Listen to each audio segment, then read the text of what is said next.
Hello. All right, we'll give it a second. But Jaden, otherwise, have you been? No complaints.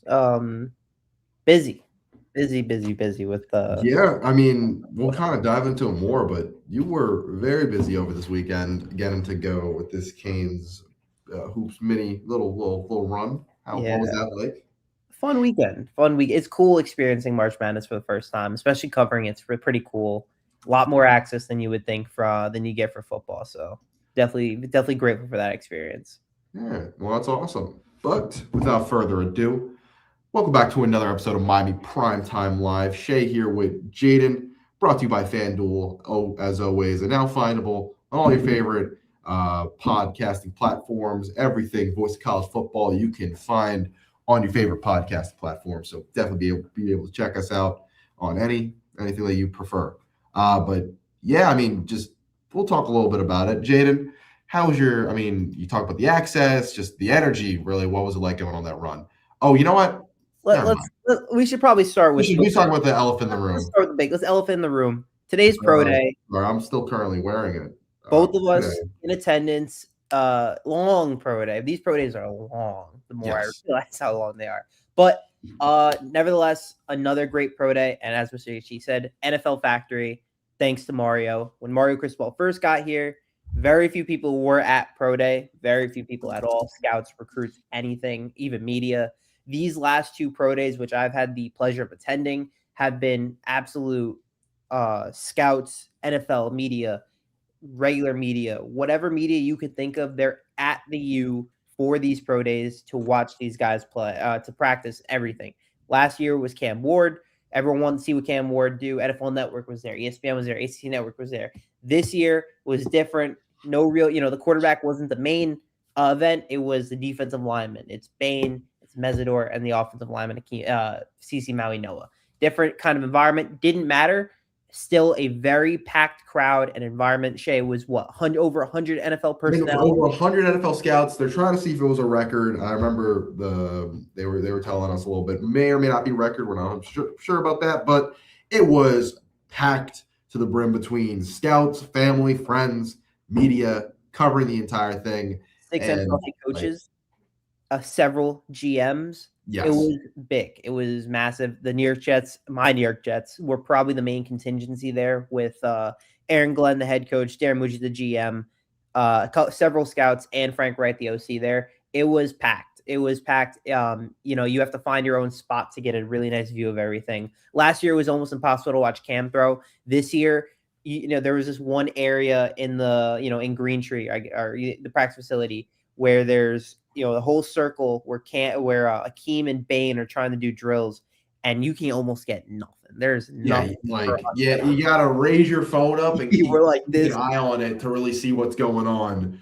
But the one thing it could hear each rep was the pop in the pads every kind of rep you have. Let me see if I can pull up some of these videos on my Violence phone. was the word. If there was a word to describe it, it'd be violence, because the way if you're watching any of these clips and you see Akeem Mesidor and Bain, even David Blay on some of these drills, they're going all out, just bodying the sled and doing it. They didn't have to do a whole lot. That's really all they did was these sled drills, and they proved to these scouts, hey, we're the real deal. We're legit. We deserve to be drafted in the first round. We deserve to be the talent that everyone's talking about. And I mean, they didn't have to prove a whole lot today. They didn't do a whole lot, but they didn't have to prove a whole lot. And I thought that was, it tells you where they are. Last year it was, Cam kind of solidified the number one pick last year in his pro day. This year, I thought Bain and Mesidor, I wouldn't say solidified their spots in the first round, but I definitely think that they didn't have to prove anything that they had already showed that was on the tape, or was during their combine interviews and everything of that nature. Yeah, definitely. I mean, there's. I wish this would have transferred over faster, just because I have a lot of good clips of these, some of these reps here. But I don't know if you posted any of them, Janet. But what I will say is, I mean, we talked about the defensive lineman, but another guy who made himself a ton of money, Keontae Oh, Scott. yeah. Big time. Huge day from Keontae Scott. Let me see if I can pull up his 40-yard, because I believe that was I have his first 40-yard here somewhere, which I'll pull up. His numbers. Shay, what were the numbers again? The official one. At least let me double check what the Canes Instagram says, but I believe it was low 4.3s were the official numbers. I know the original number that was going out to pretty much everybody who was there, which I mean, when I saw it, I was like, checks out, was that 4.25 number that was going around a bunch, but the official numbers from Hurricanes football was, just to make sure that they have put out on their socials. You can pull it up, the video up, Jaden. Here is Perfect. Let's just take a look at this right here. This is the first. This was the first. A machine. He's a flat out machine. It doesn't. No, maybe the video doesn't give enough credit for how fast he was running in either run. He was running at a very fast speed. He showed up today, and it wasn't even just his 40-yard dash. It was his vertical. Was 44 inches? 44 inches. He is also not only that, he's just an upstanding gentleman. He was great in the post-game presser, answered every question to the best of his ability, was super nice to every media member. After his conference, he shook hands with everyone, said thank you for your media and everything you did. Stand-up guy, upstanding guy. I am super proud to call him Miami Hurricane. He is an unbelievable player. One of the funny things that he said, they asked him, I believe Adam Lichtenstein from the Sun Sentinel asked him, how many times during his meetings with scouts or with teams how often was the Ohio State pick six mentioned? He said every single time, which is kind of cool. It tells you, how important that play was to his career, but also how awesome of a year the guy had, and how that's kind of the lasting legacy you can look at of his Miami career, is that pick six being maybe one of my favorite plays in Hurricane history. Yeah, I think that's the culmination of everything he's done this year, but you just look at what the tape the guy put on the field. Not only the sticky coverage, not only the ability to go and chase and tackle, chase around QBs, receivers, whatever, and knock them, running backs, tackle them in the backfield, whatever he was asked, go blitz when needed to. But then also the toughness. We've talked about a bunch since it happened, but we thought the guy was done for the year with an injury from all the reporting that it sounded like. And then whoop-de-doo, he's back for not just the national championship, the first game of the playoff. He is back healthy, and he had 2 sacks in that game, a forced fumble, flew around the field, and was just given Marcel Reed nightmares during that game. And then he does it again against Ohio State. And what we saw consistently from Keontae Scott was just a monster, resilient, and just a tone setter for this Canes secondary that had very little life last year. So you bring him in, and he was really just a culture changer in that group. Another shout out to Jacoby Thomas, had himself a pretty solid pro day himself. But just those guys and what they were able to bring these years going into the NFL, I think they're going to – I've already seen the talk on Twitter. Some guys like Louis Riddick, I think, are very much fans of Keontae Scott and just these Canes DBs that are coming out. So I'm going to be happy to see what any of them do. Absolutely. Key did such an unbelievable job. And it was not only that, I think you mentioned it, and he was asked that question as well about, laying the groundwork for the future foundation of Canes football, especially in that DB room.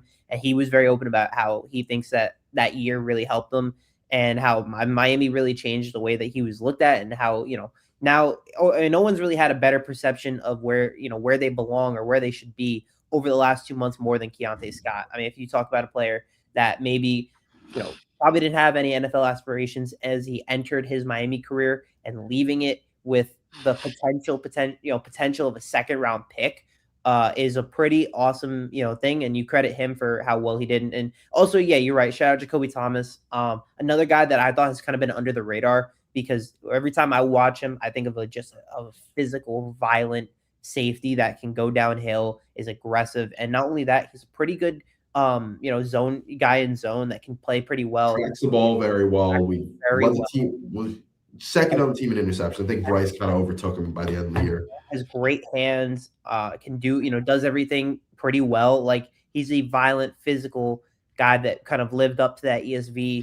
And, anyone who drafts him is, in my opinion, should be lucky enough to have him, because I think he'll be that good of a player.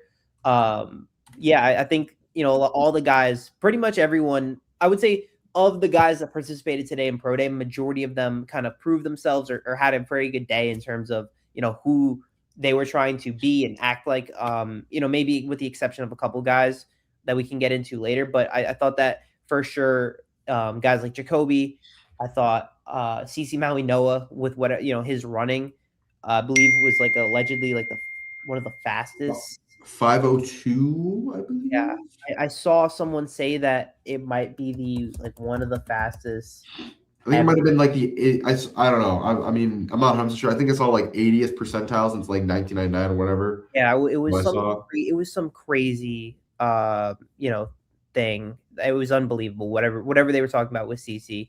But the way that he was playing, or the way that he played all year, and he's continued to set the tone as him being a first overall pick or first round pick. And one of the things I'm questioning is maybe he could be like number 3 pick or something of that nature. But regardless, I thought it was a very solid pro day for the Hurricanes. And you credit Chris Paul and you credit everyone for, the way that it all happened, because in years past isn't a big deal. This year, 100+ NFL personnel in the last 2 years. You give credit to Chris Paul for what he's building. Yeah, I mean, you got what, about 10, 11 guys people are here for, just, and the amount of just NFL people to be here, go and check out what the Canes have to offer. Even for teams that don't really need, might not need all these types of guys on their team, or might not even be in position to draft these guys, just having so much NFL presence and having so much of top of teams be there between coaches and GMs, like Elliot Wolf, maybe he gets Mesidor, but that's really the only guy high really per se he might be looking at. But they have, GMs of teams just all around the NFL be looking at this program for what they've been able to develop. Is just a testament to like everything. Once again, just where this program is growing. Right, look at this tweet here from Dane Brugler, one of the guys from Athletic. Ruben Bay and Akeem Mesidor both opted out of testing for the pro day, but both did positional work. Bain in particular was really impressive during positional drills, according to NFL scouts in attendance. We're not NFL scouts, but we can also say with the limited view that we had, he was very impressive today. Yeah, I'm trying to see if I can pull this up, because I just thought it was just the pop in the pads that you were able to hear with kind of each. I'm sure there's videos somewhere. There were a lot of media members there. I would like to find any videos from it. I have one right here from Adam Lichtenstein. Okay, that'll have to do for now. Yeah, I mean he got a great view of it. Shout out Adam. This was what I was talking about, the circle. As you can see, you got Bain, Mesidor, and Blaze kind of back there as well with Jason Taylor. Scouts everywhere, friends and family everywhere, media everywhere, all watching. Players on the Canes. True Washington was there. Yes, True Washington. Elijah Arroyo was there. Michael Irvin was there. Media everywhere. Look at this.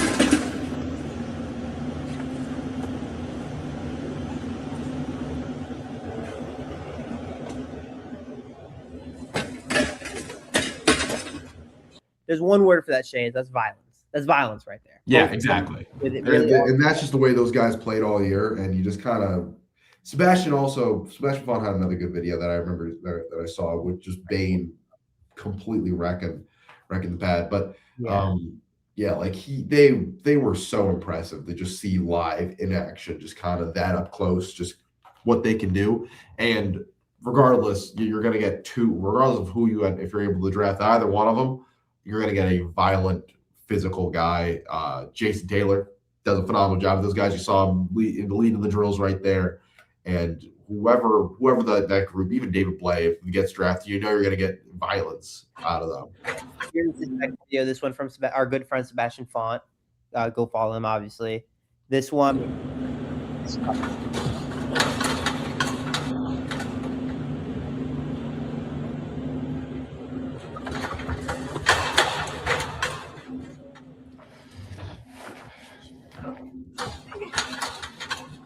Yeah, that was Mesidor, Bain, and Blay, I believe, in order. All of them looked really good, did a really good job today. Proud David of all. Blay, by the way, apparently, I think I might have mentioned already, 4.92. Allegedly, which when I took it on my hand, I tried hand timing it, and I was like, Jaden, I was going to tell Jaden it, and he was like, I can't post that in good faith, and apparently Apparently, that's more common than I thought.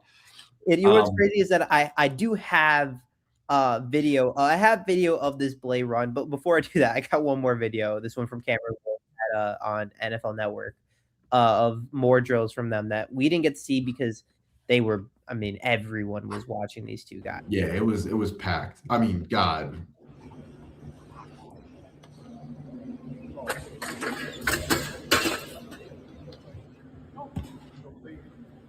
Oh yeah, impasse coverage. A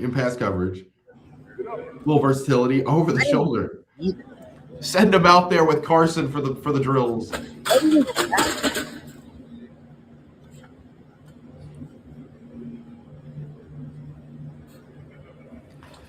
Sorry for the silence. We're just watching it all.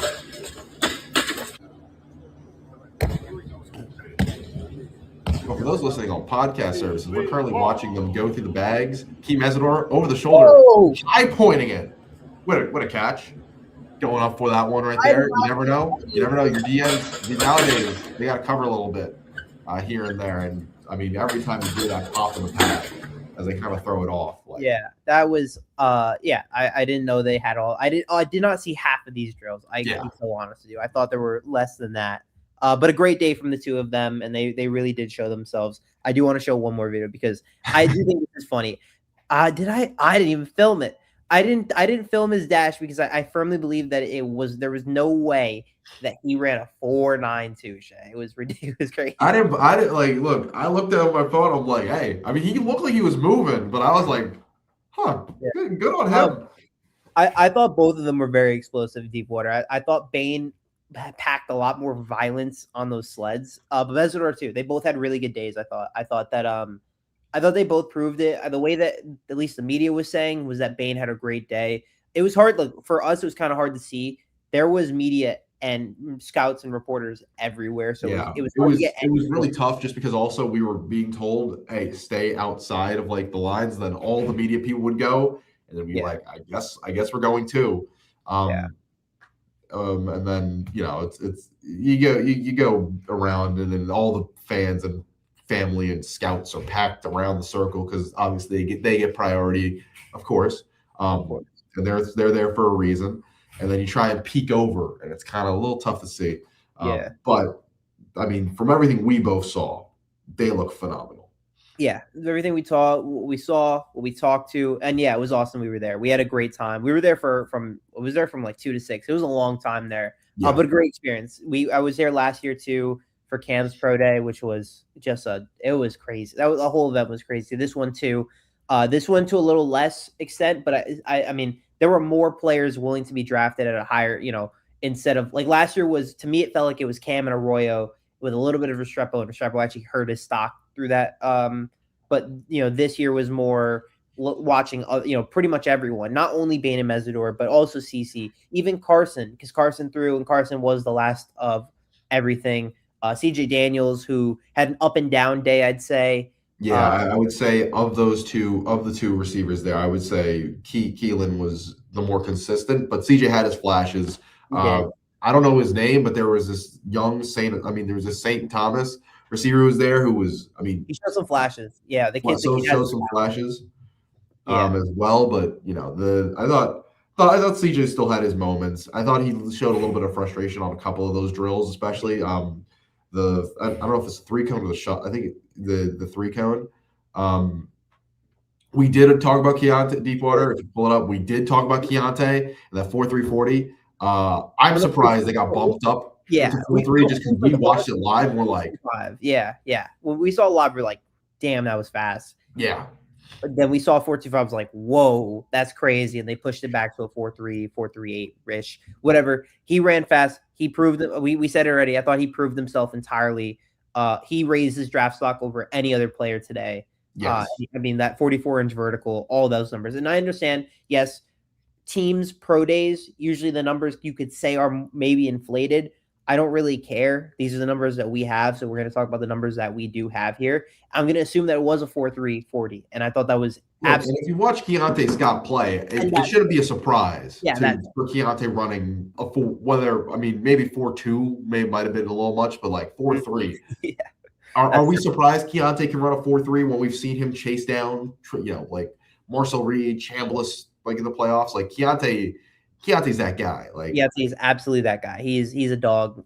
Nothing else to say. It was awesome to watch. Everyone, again, we said already, stand-up guy and incredible, really good dude that we're both rooting for. Highly to get drafted by a really good team. I think just a guy literally deciding they're coming up to everybody after like every media person who's in the scrum and just being like, thank you to everybody there. I think just kind of shows the level of character.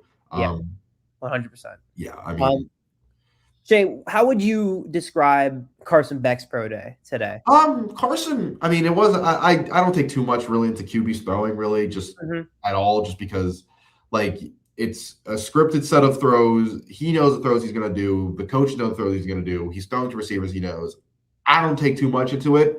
I like to see the arm look lively. The arm looked fine, but everybody, like, I thought there's nothing he could or couldn't have done that would have made me raise or lower his draft stock per se from this. Like, I just think pro day throwing is just pro day throwing in shorts and a t-shirt, and you get out of it when you get out of it. And I thought Carson looked, pretty solid. Like, I thought they got to see the deep ball a little bit more. And I thought, what I will say is, like, it was a t-shirt and shorts, but the deep ball looked like it had a little more zip on it than like we had seen in the past, really.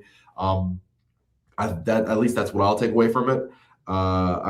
They showed him doing a few different rollouts just to kind of show what he can do on those. Yeah. On those, I thought it was a little hit or miss. They had him do a couple to ball, but I thought he left a couple on the inside. He hung a couple on the inside, but like I said, no performance on a pro day throwing will move me anyway for a quarterback either direction, really, from where I view him. Agreed. And this was the throw. Let me put up right now. This was probably his best throw of the day. It was. This was a pretty nice throw. Got him in the stride. Got him in the end zone. It was a nice play by him. Outside of that, I thought that there was, deep water. Actually, there was several interests. I took more than a few videos of Carson talking with Aaron Glenn for a hot minute. As they had a nice conversation with each other. The whole Jets media contingency was there between Glenn, Muji, offensive coordinator Frank Reich, and like the entire team. I saw Frank Reich chopping it up with Shannon Dawson for quite some time, which, I'm, as a Jets fan, I don't wish it on anyone to get drafted by the Jets, but if Carson were to get drafted, I would hope he would be a late round pick. I'd be okay with him as a late round pick as a Jets fan. As a Miami Hurricanes fan, I wish none of these guys should be drafted by the New York Jets because we already have two of them between Barron and Kiko. I don't want more. I don't want to continue to ruin these guys. Let them go somewhere where they can flourish. Please.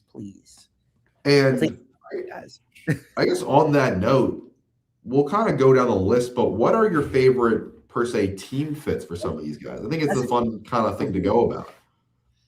No, he didn't offend at all, but it is true though. They had a ton of there were so many. No, Jets grass was definitely there, and they were, to me, they were the most, like, maybe because I'm a Jets fan, I saw it, but like the first person I saw was Darren Muji, and then Aaron Glenn, talking to a lot of different guys. Frank Wright talked to a lot of different guys. They seem to definitely have a legitimate interest in Beck, and I think in Bain as well. I think they're doing due diligence on Bain. I think Reese is the guy still at 2, but I think Bain is definitely they're doing due diligence on.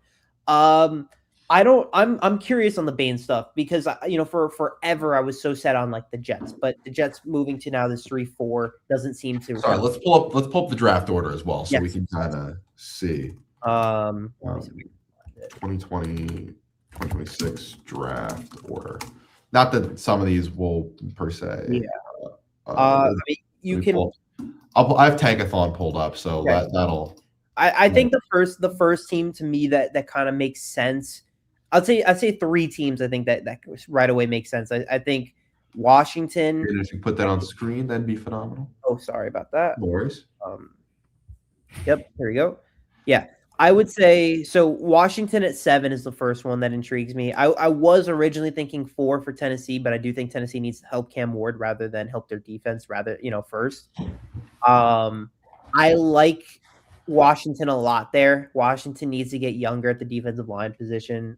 They I don't know who they necessarily have there currently at the edge position, but I don't think it's strong enough. Kansas City to me is a perfect fit, I think, for Bain if they, because they also have Kenneth Walker. They did they lose George Karlaftis, or did they? No, George Karlaftis is there. They traded McDuffie. They traded McDuffie and they let Leo Chanel go. To pair him with Karlaftis would be pretty good. I think it would be a nice fit. They need a defense. They need defensive help. Flat out, they need defensive help, especially when you trade McDuffie. You need some defensive help. I think Kansas City fits, and then Cincinnati to replace Trey Hendrickson. That seems like an easy fit right there. He slides right into the role that Trey Hendrickson had. You have him paired with Shamar Stewart. You hope Shamar Stewart can develop.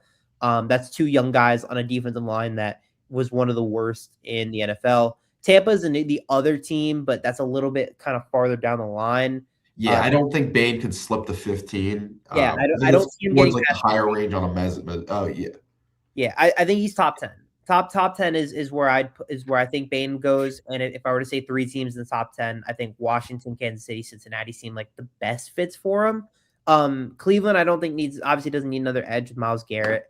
Tennessee to me is interesting because I think Tennessee could use him. I didn't see a lot of Tennessee brass there, but Tennessee to me feels like they should just help out Cam Ward in any facet. Like if you were to trade down and draft Jeremiah Love, or you were to take Jeremiah Love at the 4, I like that more than going edge and not helping Cam Ward out more.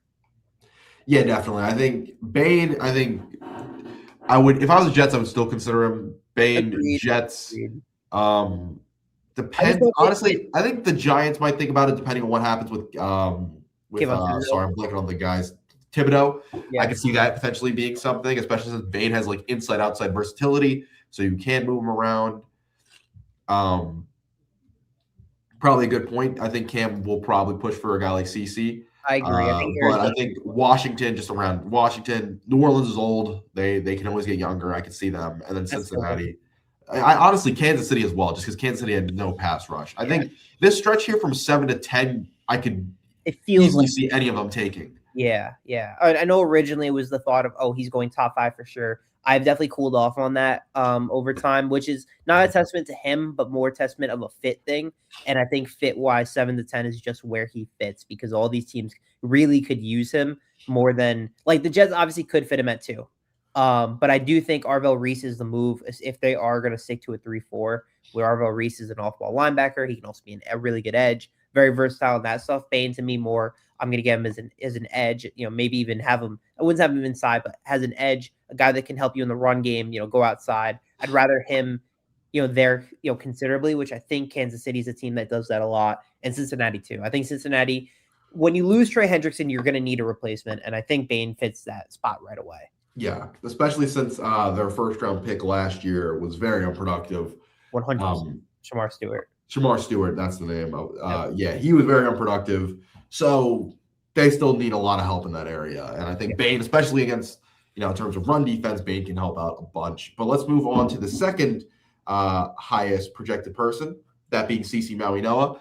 I think where you're usually going to see him is here. If usually this has become a lot of Spencer Fano a lot, but I think you could see CC once again. I mean, let's pull up this mock draft. Not that it's the most. I was about to look up mock draft too. Yeah, this is like CC. You could easily see him here, but I have seen Spencer Fano going at 3 a bunch. Browns could easily be another team that swap kind of happens for him. But like we have said, Tennessee. I think Cam could easily push for his guy in that area if it comes to it. But I do want to check on Tennessee's tackle situation because I know they paid somebody big money recently. They did. I'm looking at Daniel Jeremiah's mock right now, and it has CC at 3 to Arizona, which, again, you were right. It seems to be a guy they've kind of gone back and forth on here. And I think CC might be there. If CC's a move, him at 3 is pretty awesome for him. And he also has Bain at 7, which is what I think is pretty cool. Yeah. If you pair him with the Dafe Away and Clavon Chason, would be pretty awesome for Washington. And he also has, let me just say it, he has Mesidor at 15 to Tampa, which I was going to say that it would be a great fit. But we can talk more CC first. Yeah, the one thing, I know we did just say CC potentially, but They paid Dan Moore a bunch of money, and they do already have J.C. Latham. So I know the Dan Moore signing. I don't think it worked out too well last year, but I don't think it's a contract they're going to necessarily move Yeah. off immediately, unless they see CC as moving over to guard. But I still think he can either rock as one of your tackles on I your think team still. Jeremiah Love. So I think Jeremiah Love just makes too much sense for Tennessee. They yeah, need an offensive weapon to help Cam. I know you just signed Wandale Robinson. I kind of like Wandale Robinson back with Brian Dable, but it's him, it's Ayomanor, and their current running back I think is still Tony Pollard. So you give Cam Ward an elite level running back, I think be pretty awesome. Absolutely, deep water. To have potentially 2 in the top 10 and 3 in the top 15 would be incredible. Say it's Maui Note at 3, Bane at 7 or 8, and then maybe Mesidor at 15. Be perfect. It'd be a true testament to how good Miami can be at not only recruiting, because Bane and CeCe were the key guys, the key guys from Cristobal's first recruiting year. But Mesidor, a guy they got from the portal 2 years ago, and let him develop though. I get the Notre Dame hate. Jeremiah Love is a dog. His worst game was against Miami. The guy's a dog. He's a stud. I can't say he's not. Yeah, definitely. Look, I'll give him the respect. I don't respect some of the stuff he said, but I'll give him all the respect in terms of that. But I think in a draft per se, that you look at the receiving, the receivers and the tight end class is deep. I wouldn't say it's the most stacked per se in terms of what you're going to get. I think it's a very deep class. Same thing receiver. I think it's a deep, but not one of those classes where you have that big guy at the top. And especially when this running back class is very light, I would say, in comparison to other years. I know last year we had a very deep running back class. This year, not so much. And I don't think Tennessee. I think Tennessee obviously I think could really benefit from a receiver in this area.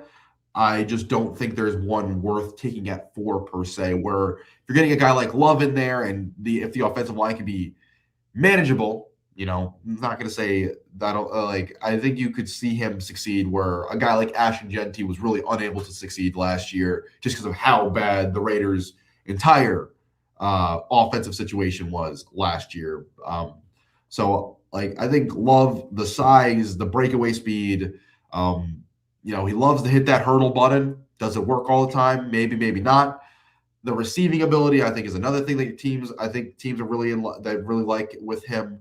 So I think I don't think he's the best running back talent we've ever seen per se, but I think in a class like this, his versatility and his ability on the field, I think, is a good combination of both, especially when Tennessee is just really looking for playmakers to put around Cam right now. And there's not really anything. There's not really a guy worth per se you could take at that 4 spot. I would love to see them trade down and maybe get a Kyle Lemon, a Jordan Tyson, one of those guys per se, and also stockpile picks to put a whole bunch of supporting cast around them. But if you're going to take a pick at 4, I think Love's a perfectly fine pick there. Agreed. Yeah, and I would say back to CeCe here. I think 3 here at Arizona fits. I think 6 in Cleveland fits. I know Cleveland, I think, lost a couple of guys on the offensive line. And then the other one, which I just saw from Pete Prisco from CBS Sports, Kansas City at 9. Yeah, that's another one. That's an interesting one. That goes Jawan Taylor, which yes. At that right tackle position, and I know the guy they drafted last year was really in and out of the lineup just because of some personal stuff on the outside. Yeah, what was his name? Was it Simmons? Yeah, it was Isaiah, not Isaiah Simmons.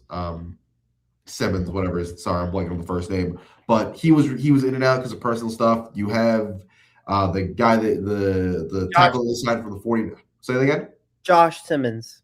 Yes, there you go. So I could definitely see Kansas City taking it just to kind of fully solidify that offensive line and maybe move some other guys around in case, whether it's CeCe moving inside or anybody moving inside, you figure that out and you have a dog, especially in the run game. CeCe moves mountains, and you can have, especially with a Kansas City team that really sucked at running the football, getting a dog, just to clear the path for Kenneth Walker. and protect Mahomes when he comes back, I think would be definitely a good pickup. Absolutely. I definitely think top 15 can be in his future. I know that there are, I think he will be the 1 or the 2 on the offensive lines, which is pretty I think you can I wouldn't say almost guarantee because you have that Penn State guard. So maybe top tackles, he's the first or second tackle. He's the first or second tackle between Spencer Fano and him. And then you can include the Penn State guy in terms of offensive lineman. So I do think top 15 should be in his future. I know there are, obviously a chance for something like that, can change that, but he had a very good pro day. How many sacks did he allow in his last 2 years? I think he only allowed 1 sack. He was great in the run game. He proved, I need to find this stat about what his 40 time today could do. It was 5:08. It was his official time. It was like 5:02, 5:08, somewhere in that area. I don't know where. It was like such a high, it would be yes, you're right. Sorry. 80th percentile among offensive tackles since 1999. Tells you who he is as a player. I understand you're not asking for a fast offensive lineman, but it's kind of irrelevant. But you need it helps to tell you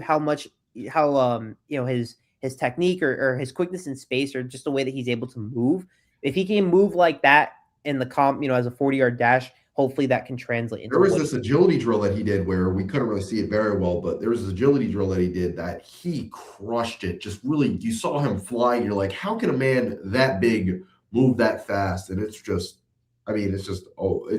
insane to see him, how he moves. And I get it. You're not asking for a guy to run 4.3 at your offensive tackle spot, but if you can get a guy in space who can go pave the way on a DB, get out there in space, chase down, linebackers as they're trying to scrape down the edge. Yeah, I think I'm going to say this about all these guys, but you're going to love what these guys bring because just the mentality here is just how physical and how nasty these guys are going to be on the field for your team. So I think just whatever team gets any of these dudes, that's what you're going to get. And I think that's just going to that ability to kind of just be tough, physical, nasty on the field is going to show in their play. Agreed. I think that, at 330 plus being able to move at that speed anyway is freakishly impressive. And I think not only that, but I think he ran faster than Alex Bowman today, which is telling you something. But CC's a guy we've seen for the last 3 years. He's got the ability to slot and be a starter right away, as whether in a guard or a tackle, whatever he can do, he will do it for the team. And I'm excited to see what he can do within the league. But that brings us to the third player, who probably to me has been the highest. We'll scroll down a little bit more. Yeah, the highest amount of fluctuability, probably the wrong word. Akeem Mesidor, the 25-year-old edge who I thought had a great pro day, but his concern being his age, his injury history, obviously is going to be a factor in him falling into maybe the later first round, early second round. Tankathon, as you see, has him at 22 to San Diego, to LA at the Chargers. Daniel Jeremiah, you said, where did Daniel Jeremiah have him? He had him at 15 to Tampa, which to me is I can see why right away. Tampa has one of the worst edge rooms in all of football. They were abysmal at getting to the quarterback all year long. They were so bad. I believe it was one of the most historically bad edge rushers, edge rush, lack of sack seasons Tampa's ever had in their career or in their franchise. Mesidor, what you know about Mesidor is that he will get you sacks and he's productive. He proved that in college. I understand his age, I understand his injury history, but if you're asking for a guy, hey, give me sacks, Akeem Mesidor can bring you sacks right away. Yeah, definitely. I think, and just I think he might be the more complete pass rusher per se in comparison to Bain is what I've heard get tossed around in bits and pieces. I still think Bain's better, just regardless. But Mesidor is just he just kind of finds a way to win all the time and consistently. And I know he has the help of Bain kind of getting the doubles on that side, but those guys make room for each other in a lot of sense. And I think the way those two are able to complement each other, I think Mesidor can complement kind of anybody on this field. And Deepwater, you're 100% right. We'll get to Keontae next. I think he's going to be the next guy in that group.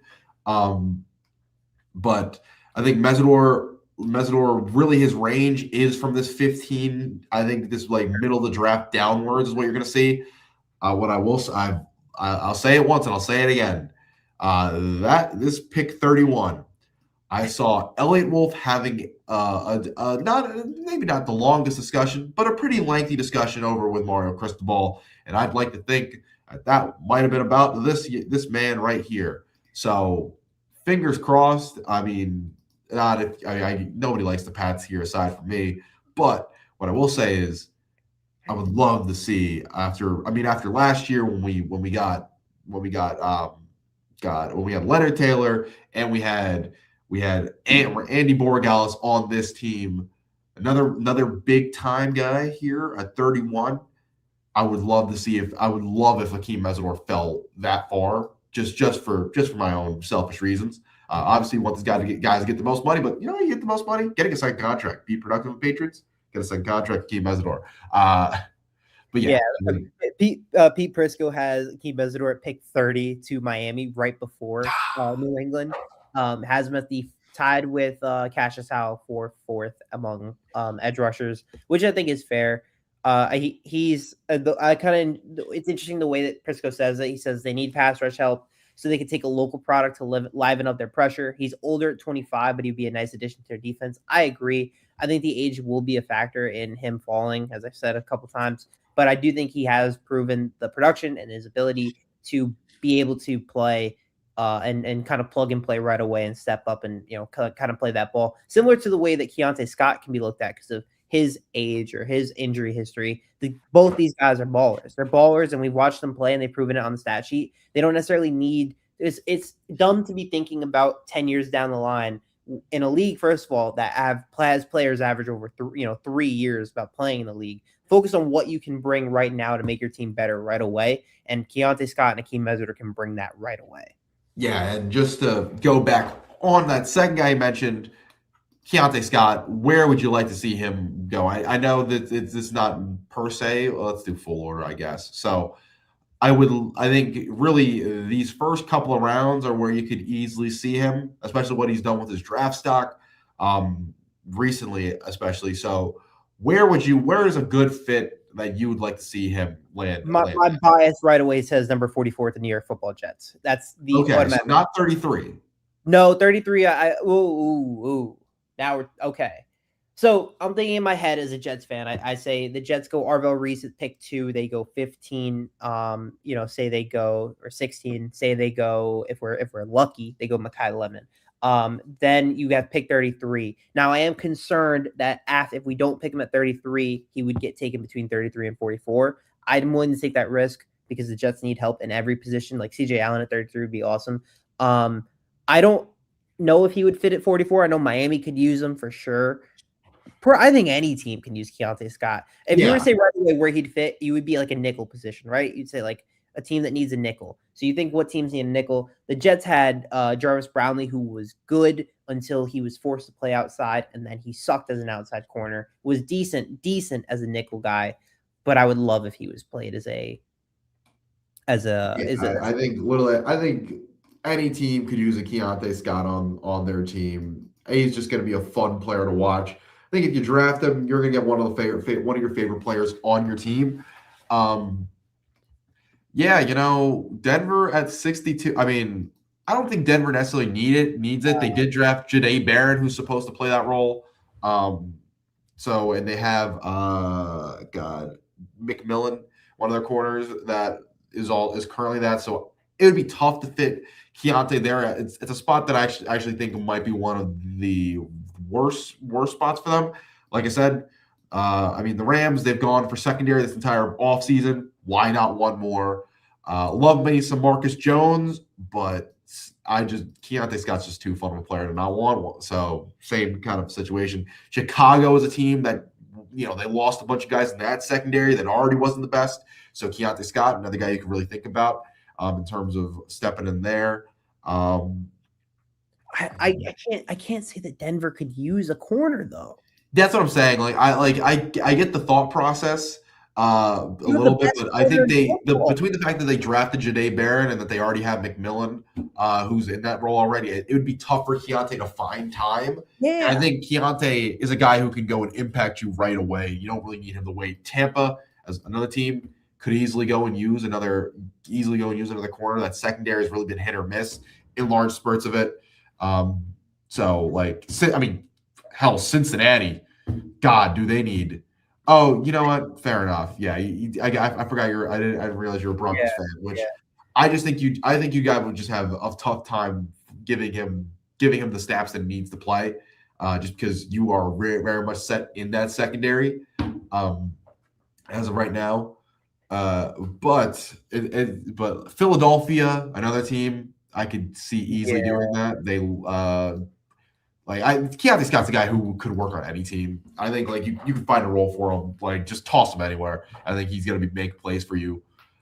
So yeah, I think he can fit anywhere. But I think where we might end up seeing him just based off of this is either late first. I've already seen some mocks with him going in that late first area or into this early second round area. And if you're going to look at that, Baltimore is another team that really struggled in their secondary. Could definitely use a guy like Keontae Scott, but like Kansas City, Cincinnati, Baltimore, Vegas. I mean, obviously the worst are going to need guys like that. So it really just depends on how much the measurables and just what we saw on film are able to outweigh the age and injury concerns that he may or may not bring. Yeah, absolutely. I think maybe I'm just trying to be a little greedy and have the Jets have a great pick at 44 and 33. But no, Keontae Scott. If I were to have one conversation with Aaron Glenn or Darren Muji today, which I was too afraid to not have one,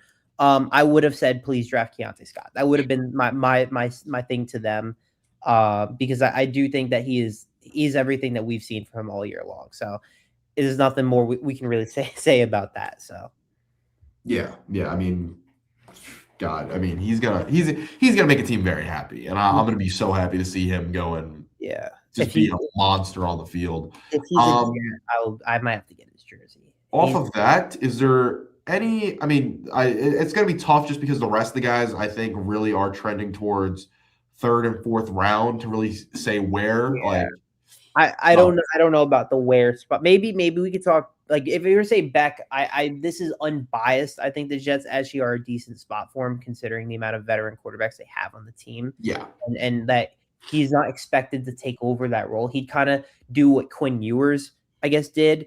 Obviously the Dolphins didn't expect Tua to be that bad, but when you have a veteran quarterback in front of you, you can kind of just, take your time, develop whatever, and then you may be playing with the season over, playing week 17, week 18, just getting some reps in, some live reps in. The Jets are a team that would fit that, knowing the Jets season is over before it even started. Your quarterback's Geno Smith. Your backup quarterback is, I think, still Tyrod Taylor.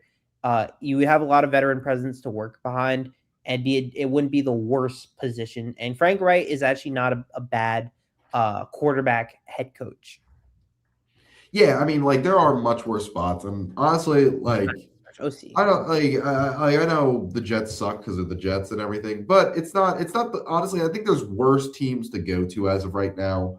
Think about like even no offense to the Dolphins fans, but Miami just said, screw it, everybody's gone, rebuilding.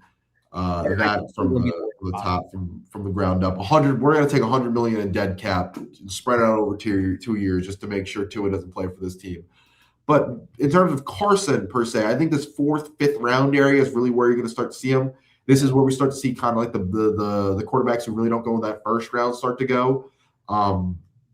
So a team like you just said, the Jets could easily take him. Whether a team that has veteran presence and could use a rookie quarterback as a develop backup type of guy. I mean, even Houston could use a guy to go and try and develop over there.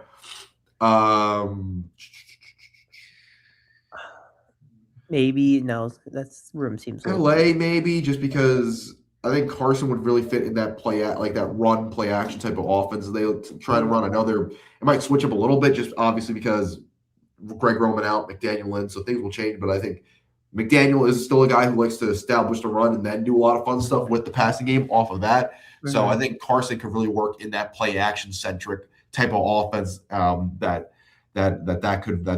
could present there. I think I just like him with a quarter, maybe like just a head coach that can fit him perfectly in whatever. Yeah, I mean San Francisco. I was gonna say San Francisco seems like they still have Mac Jones, but why not? Yeah, I like New Orleans a little bit. I know Tyler Shuck's a stud. They have Shuck, they have Rattler. Everybody's young there. I don't know if I'd per se. That was my only concern. You want a team that has a lot of veteran presence there, and then you also can have like maybe Arizona, knowing that Arizona is going to be really bad this year. I don't know who Arizona's quarterback is. Say they re-sign Jacoby Brissett, and you have Jacoby Brissett there, and then you have Beck as your quarterback too. That's not the worst case scenario. That's not the end of the world spot for him. And you have that's a first year head coach that comes from a McVay tree and the LaFleur family. So not the worst spot. Yeah, like I think Carson has a bunch of spots he could go and kind of develop behind somebody, maybe take some late season starts, and we see what it becomes, whether it's a spot starter, whether it's a middle to average starter, maybe something more potentially. But like I think Carson's going to end up being in the league for however long, whether it's a backup. I like how he was able to kind of step into this locker room, establish himself, and put his head down, ignore all the noise, and kind of do what he did. Made a lot of plays, made some mistakes in critical spots that we can't ignore, but still, like I enjoyed what he was able to bring to this team, and I think he's gonna find a good home. Hopefully, he does find a good home in the pros. But off of that, Jaden, anybody else you might want to talk about here in terms of the receivers really. I haven't gotten a feel on Keelan's stock. CJ, I've seen a bunch in 4th, 5th round kind of discussions, but Keelan, I love what Keelan did down the stretch here, but I haven't really seen his stock be in the draft per se. When I think he could very well get drafted. I think he is very much a draftable player. I can't tell you that I think these guys are all late round picks. I would hope that I just want them to get drafted truthfully. So but I can't necessarily tell you, anything. Yeah. So, off of that, is there anything? Do we want to briefly talk about basketball? 5th, 7th. Yeah, that's what I've seen a bunch for both of them. Agreed. We got like 7 minutes left. Do you want to talk about basketball? Or do you just want to talk some basketball? Let's talk some basketball. Let's talk a little bit of Canes hoops. Yeah. All right, we're gonna pivot a little bit.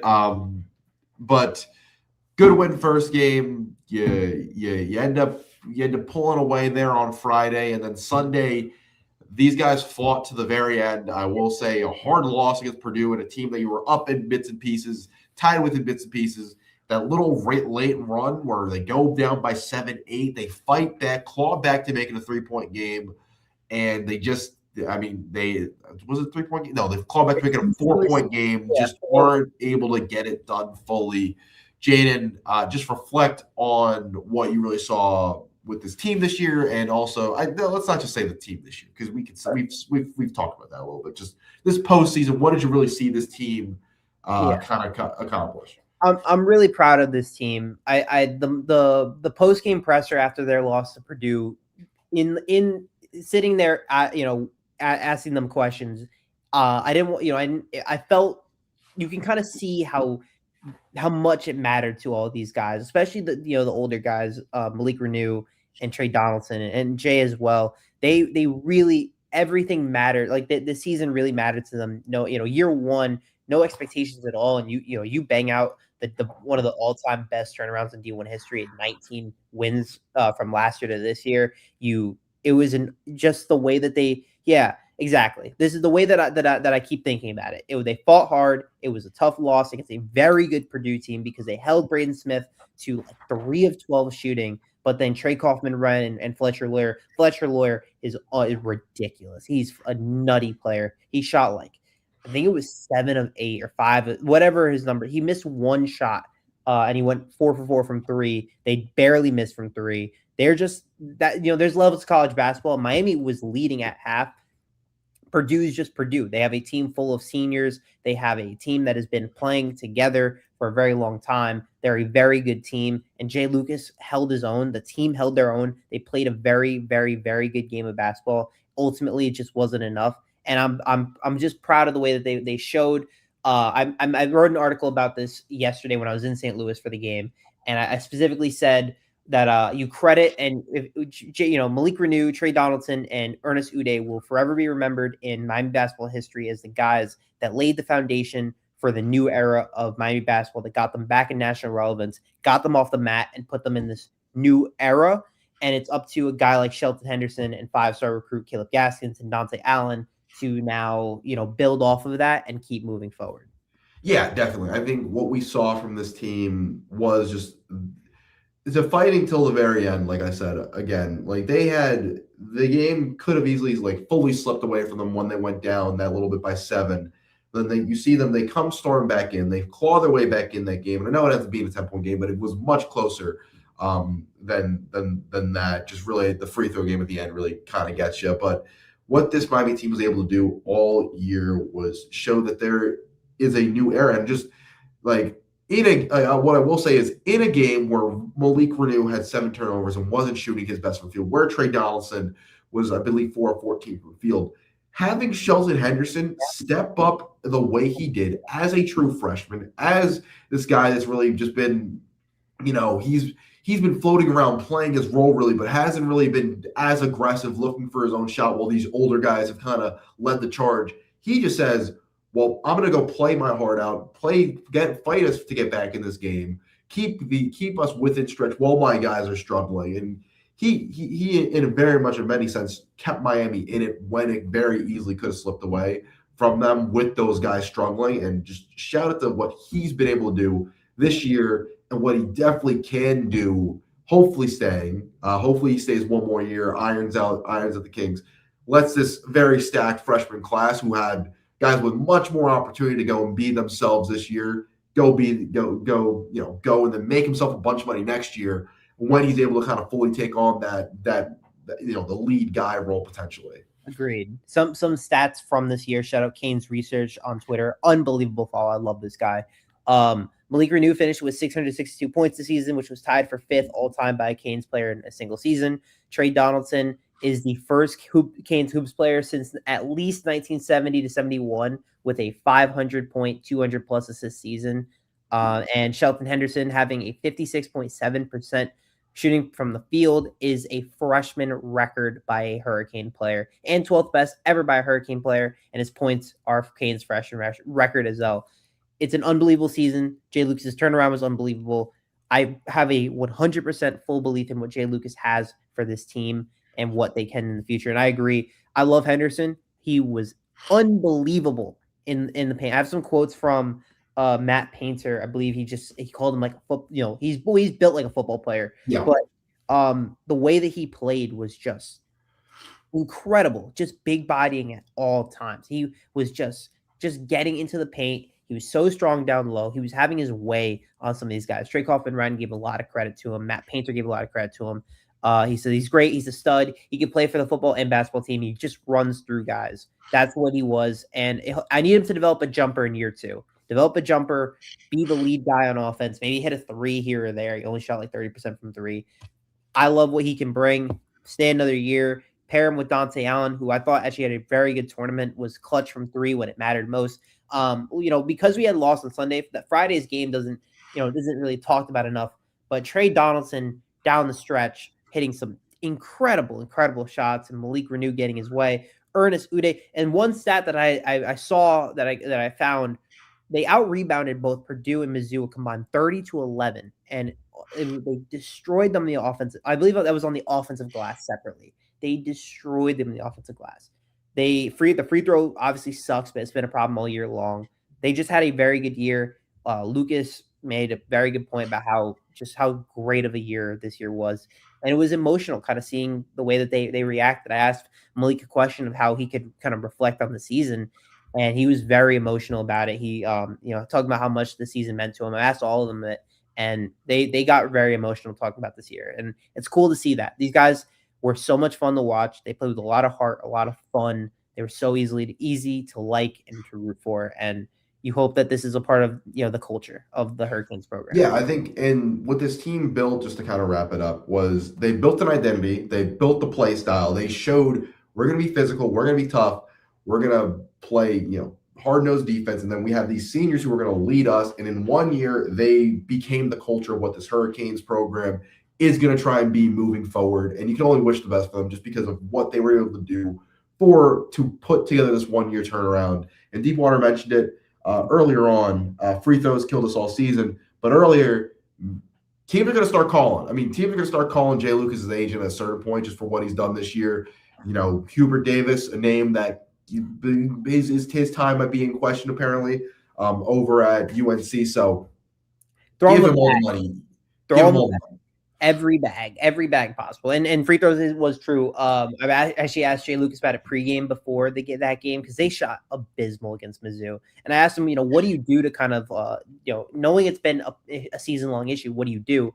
And he just said, you get to the paint more. You get to the paint, you get fouled at a higher level. Maybe you almost set like a target goal saying, hey, we need 20 free throws. It's like, okay, well, that may take us 35 attempts, but we're still going to get our 20 free throws versus a team like Purdue, who went 21 of 22 at the line, has guys that are just money at the line at all times. You give them credit, but Miami had a great year, and I'm so excited for what this future looks like.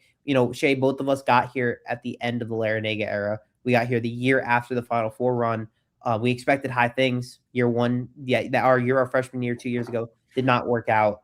The last year was the worst season, I'd argue, in Canes history, given the fact that, and which is crazy considering that we disbanded our program at one point in time. And then this year, just an unbelievable turnaround. Gives you hope for next year that Canes basketball can be back for our senior year. 100%. I think they will be back. I think they're going to continue to improve, and they'll get another group of experienced kind of junior seniors into this roster, I believe, with what Jay Lucas is able to do as a recruiter. And these younger guys, I think, are going to step up between Dante Allen, Shelton Henderson. I believe True Washington stays. There's, he's another guy who can definitely be a part of this rotation and make an impact. And then some of the Euros, you'll see what they can do with another year in the system. But I think this team will be great. But I will say, because I have to run actually very soon, that is all that will do for us tonight. Shane Jan again with another fun episode of Primetime Live. Shout out to Deepwater for the chats. As always, we appreciate interacting with us. And always, if you guys have questions, feel free to toss it in there. We'll try and answer your questions as we go. Another episode of Miami Primetime Live brought to you by FanDuel, now findable on all your favorite podcasting platforms. So check us out wherever you can find Voice College Football, Miami, any of the other platforms.